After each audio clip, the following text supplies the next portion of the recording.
Hello friends, मैं विकास आप सभी का आपके अपने यूट्यूब चैनल कॉम्पिटिटिव इंग्लिश में बहुत बहुत स्वागत करता हूं। दोस्तों, अगर आप प्रेपोजिशन के रूल पढ़ पढ़ के परेशान हो गए हैं या प्रेपोजिशन की क्लासेस अटेंड कर कर के बोर हो गए हैं, चाहे आप इंग्लिश लैंग्वेज सीख रहे हैं या कॉम्पिटिटिव एग्जाम्स की तैयारी कर रहे हैं, तो फ्रेंड्स आपको परेशान होने की ज़रूरत नहीं है, क्योंकि आज मैं आपके लिए प्रेपोजिशन की ऐसी ट्रिक लेके आया हूँ जिसको सीखने के बाद आई एम 100% श्योर आप प्रेपोजिशन के यूज बिना किसी कन्फ्यूजन के आसानी से कर सकते हैं। और ये सब सीखने के लिए ये वीडियो शुरू से लास्ट तक जरूर देखें। दोस्तों, अगर आपने इस चैनल को सब्सक्राइब नहीं किया है तो जल्दी से सब्सक्राइब कर लीजिए। इसका कोई चार्ज नहीं है, ये बिल्कुल फ्री है। तो चलिए दोस्तों शुरू करते हैं। फ्रेंड्स, ये ट्रिक सीखने से पहले हम कुछ एग्जाम्पल्स देखते हैं। Rahul ordered for a cup of T. दोस्तों, ये सेंटेंस देखने में बिल्कुल सही लग रहा है, इसमें कोई मिस्टेक नहीं लग रही है, लेकिन फ्रेंड्स इसमें प्रेपोजिशन की मिस्टेक है। इसमें प्रेपोजिशन फॉर का यूज हुआ है, परंतु ऑर्डर के बाद किसी भी प्रेपोजिशन का यूज नहीं होता है। चलिए एक और एग्जाम्पल देखते हैं। Mohan signed on the paper. ये सेंटेंस दिखने में बिल्कुल सही लग रहा है, इसमें कोई मिस्टेक नहीं लग रही, परंतु दोस्तों इसमें भी प्रेपोजिशन की मिस्टेक है। इस सेंटेंस में प्रेपोजिशन ऑन का यूज हुआ है, परंतु साइन के बाद किसी भी प्रेपोजिशन का यूज नहीं होता है। फ्रेंड्स, हमें पता कैसे चलेगा कि कहाँ कहाँ पर प्रेपोजिशन का यूज नहीं होता है? देखो फ्रेंड्स, इंग्लिश में कुछ एक वर्ड्स होते हैं जिनके साथ प्रेपोजिशन का यूज नहीं होता है। अब आप कहेंगे कि ये बात तो हमें भी पता है, हमने बुक्स में पढ़ा है कि इन वर्ड्स के साथ प्रेपोजिशन का यूज नहीं होता है। तो दोस्तों मैं बता दूं, आपने केवल पढ़ा है, उनको सीखा नहीं है। आज मैं आपको ऐसी ट्रिक बताने वाला हूं जिसको सीखने के बाद ये वर्ड्स आपको ऑटोमेटिकली याद हो जाएंगे। दोस्तों, सबसे पहले तो हम वो वर्ड्स देखते हैं जिनके साथ प्रेपोजिशन का यूज नहीं होता है। इसके बाद मैं आपको याद करने की ट्रिक बताऊँगा। वो वर्ड्स कौन कौन से हैं देखिए। Inform, attack, order, pick, violate, sign, obey, assist, accompany, resemble, resist, combat, benefit, afford, love, hate, yesterday, today, tomorrow, reach, enter, last year, last month, last week and last day. तो friends ये वो words हैं जिनके साथ preposition का use नहीं होता है। और अब मैं आपको इनको याद करने की ट्रिक बताता हूँ।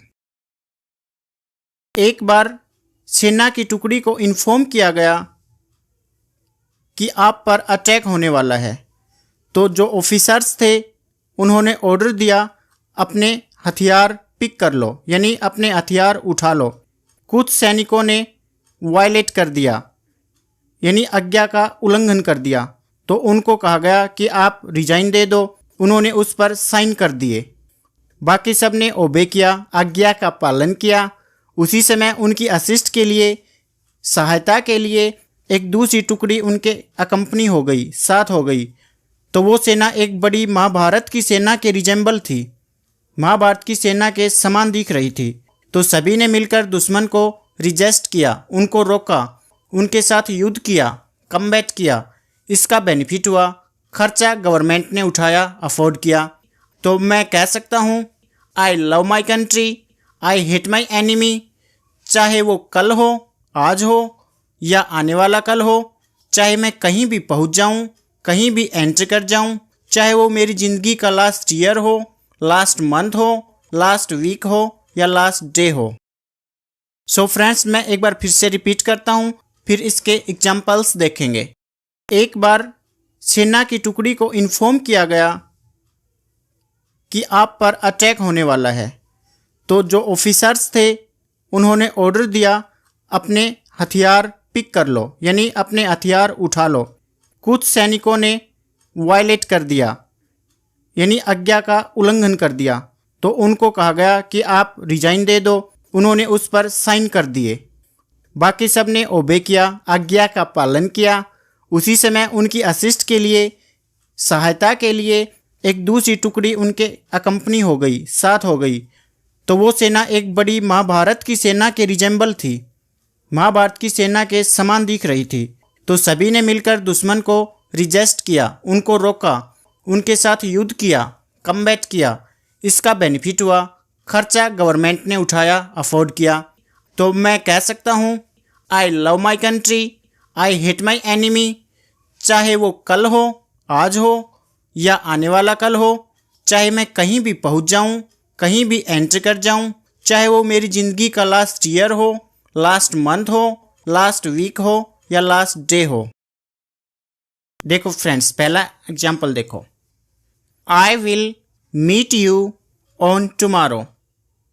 फ्रेंड्स, इस सेंटेंस में टुमारो से पहले ऑन का यूज हुआ है, लेकिन अभी मैंने बताया है कि टुमारो के साथ किसी भी प्रेपोजिशन का यूज नहीं होता है। तो इसका करेक्ट सेंटेंस बनेगा I will meet you tomorrow. Next है he went to Delhi on yesterday. इसमें भी वही सेम मिस्टेक है। इसका करेक्ट सेंटेंस होगा he went to Delhi yesterday. Next है he can not afford for a car. अब इसमें अफोर्ड के बाद किसी भी प्रेपोजिशन का यूज नहीं होगा, तो इसका करेक्ट सेंटेंस है he can not afford a car. Next sentence है Indian army is combating with China. Combat के बाद प्रेपोजिशन का यूज नहीं होता है, तो इसका करेक्ट सेंटेंस है Indian army is combating China. Next sentence है Sachin did not try to resist from his attack.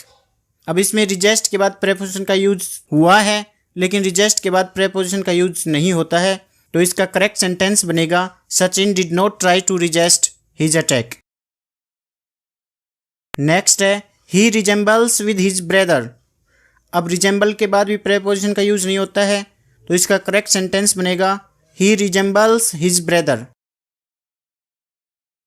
His friends accompanied to him.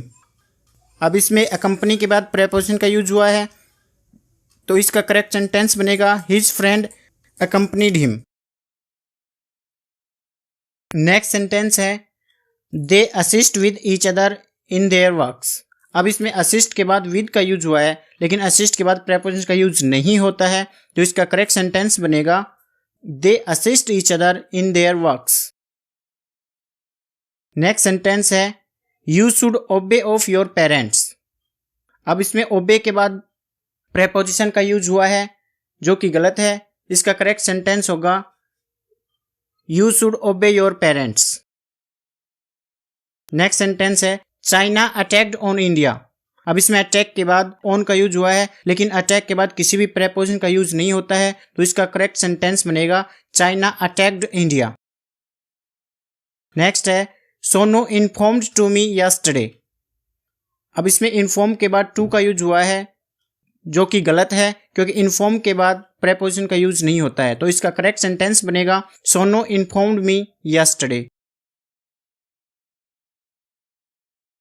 So friends, अगर आपको ये वीडियो अच्छी लगी हो तो प्लीज़ इस वीडियो को लाइक कीजिए। अगर आपको कोई कन्फ्यूजन हो या आपकी कोई क्वेरी हो तो आप नीचे कमेंट बॉक्स में कमेंट कर सकते हैं। Please like this video and share this video.